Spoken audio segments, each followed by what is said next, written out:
Bonjour à toutes et à tous. Aujourd'hui dans Je vis en mode hybride, je me pardonne, j'ai pas eu le temps de faire forcément des vidéos à part avec la dernière. Et j'ai vu 2-3 petits commentaires, je vais les améliorer mes petites fautes. C'est vrai que je mettais un peu trop de son. Donc du coup oui, en effet ça faisait un peu discothèque dès qu'on regardait les vidéos que je mettais.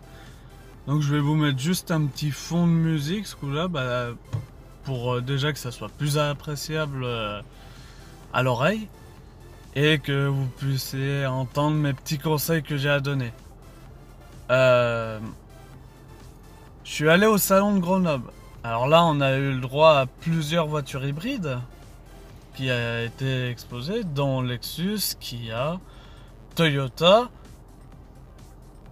bien sûr Hyundai, Honda,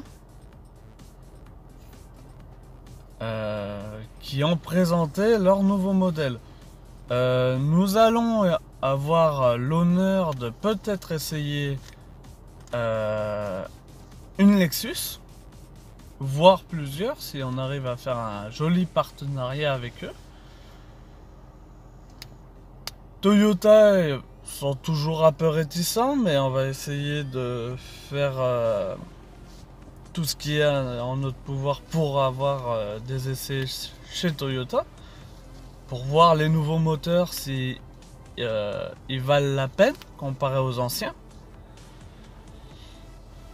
Surtout leur 2 litres 180 chevaux, ça pourrait être sympa à essayer.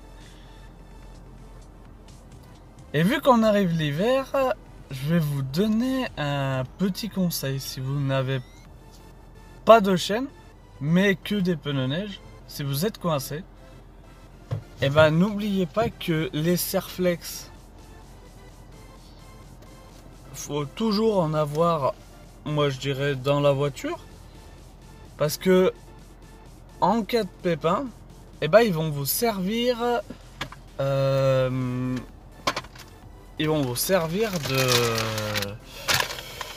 de chaîne.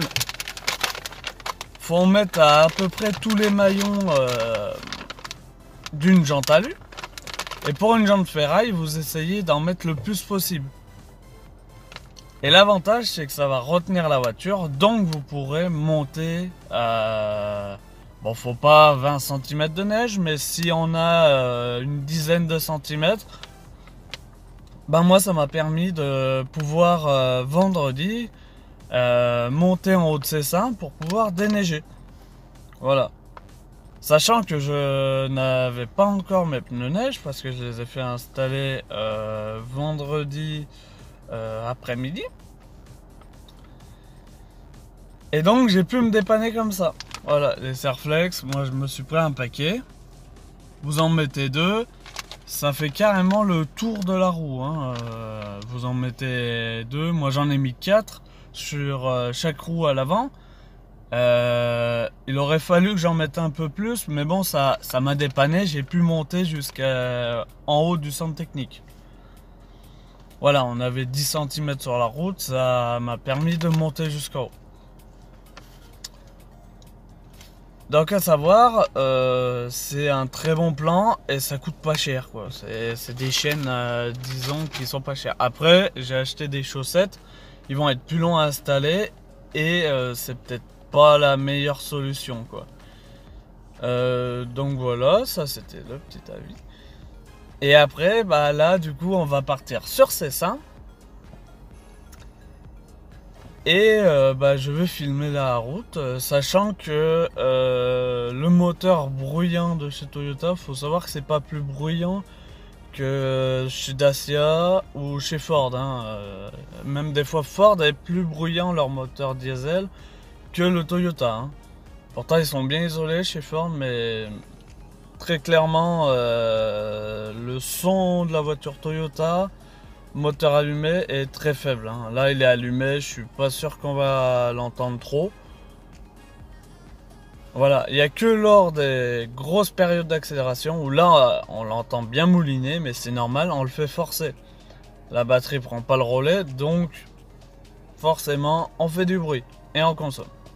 Mais sinon, voilà, en hiver, faut savoir que on est tranquille. Il fait pas de bruit et il gère. Voilà, on fait à peu près 200 km d'autonomie pour la première barre et on est à peu près 100 km à chaque barre d'essence utilisée. Donc voilà, là nous partons et ça fera la deuxième vidéo de la journée. Allez, à bientôt!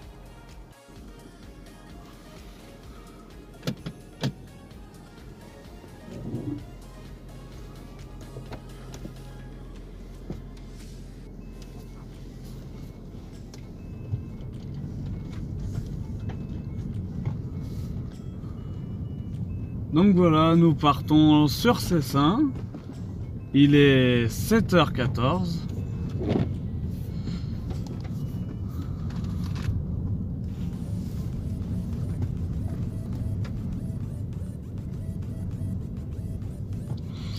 Il fait 4 degrés. Bon, il fait un peu frais pour cette voiture. L'optimum de cette voiture, faut se dire que c'est entre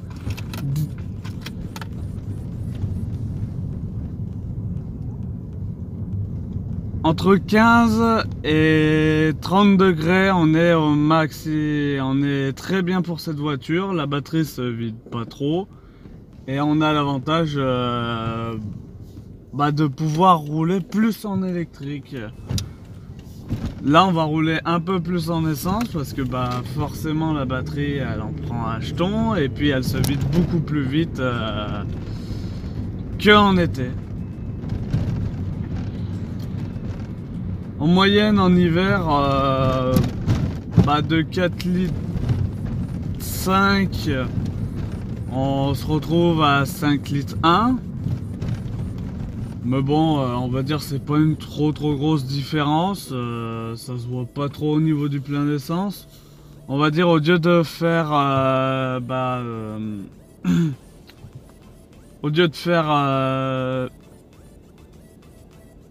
les 900 voire les 1000 km qu'on peut faire en été dans la région iséroise, très clairement en hiver on va être entre 7 et 800 km d'autonomie avec le carburant et entre on va dire 2 et 3 km en électrique pour cette voiture, hein. Les nouvelles c'est pas la même chose, elles sont mieux isolées, on a moins de perdition de chaleur, donc par défaut les batteries préfèrent et vous aurez moins de soucis. Mais actuellement sur Grenoble avec l'ancienne génération, le 110 chevaux de chez Toyota, de la Prius 2, faut se préparer que l'hiver le moteur essence tourne beaucoup plus.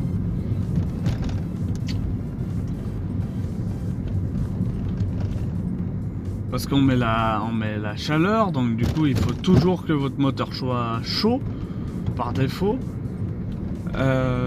Les feux on les allume plus souvent, donc du coup tout ce qui est on va dire électricité de bord, il tourne plus qu'auparavant. Et faut pas oublier que c'est pas une voiture électrique, sachant que les voitures électriques en hiver ont moins d'autonomie aussi. On perd à peu près une cinquantaine de kilomètres sur une voiture électrique en hiver.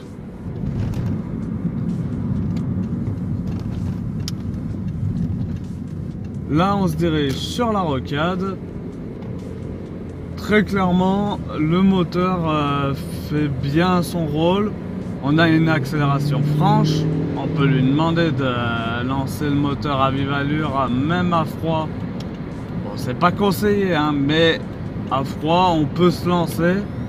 Faut savoir que dès que vous avez lancé votre moteur, dès que vous êtes stabilisé, bah vous avez plus de soucis, hein. Là par exemple, stabilisé à 90, on va être à 4 litres 3 litres 8.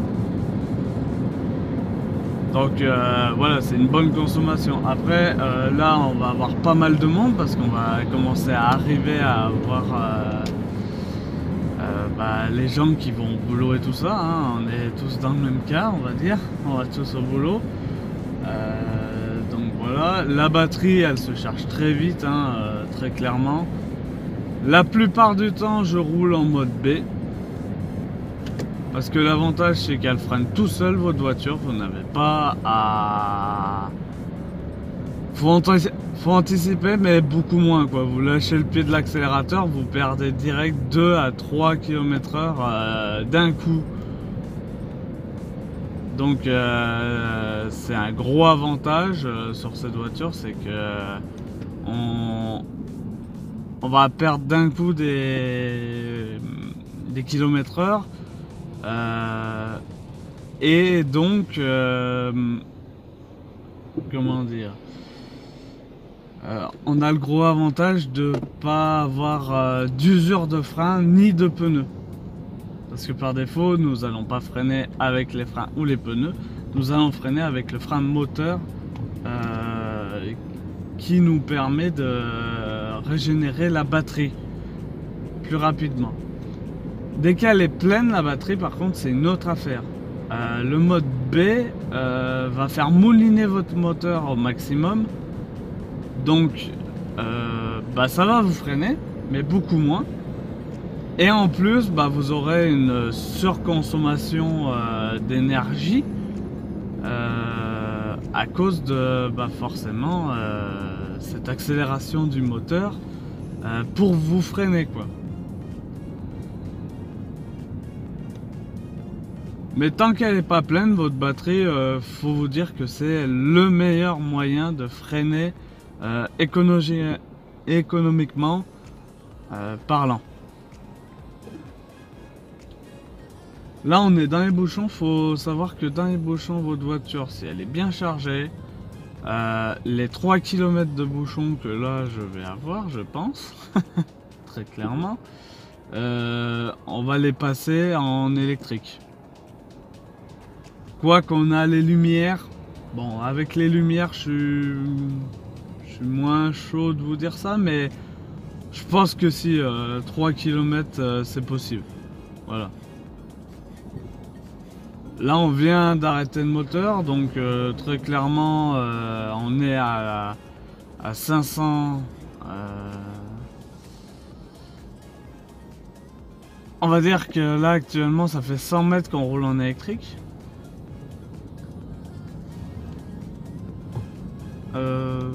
Très clairement le moteur, je pense on va pas le rallumer avant un petit moment, hein. Là je me mets en mode V et puis on va faire tout le long des bouchons en mode V pour éviter de consommer, quoi. Tant qu'on n'arrive pas à 50, le mode V de toute façon il s'enlève pas. Il va vous alerter, il va biper dès que il va s'enlever, mais tant qu'on n'arrive pas à 50, nous perdons pas l'optimisation du mode V, donc le mode tout électrique de cette voiture. Bon, la batterie forcément s'use plus vite, on va l'utiliser plus vite, mais par contre bah, ça va nous faire économiser pas mal d'énergie fossile, dont l'essence.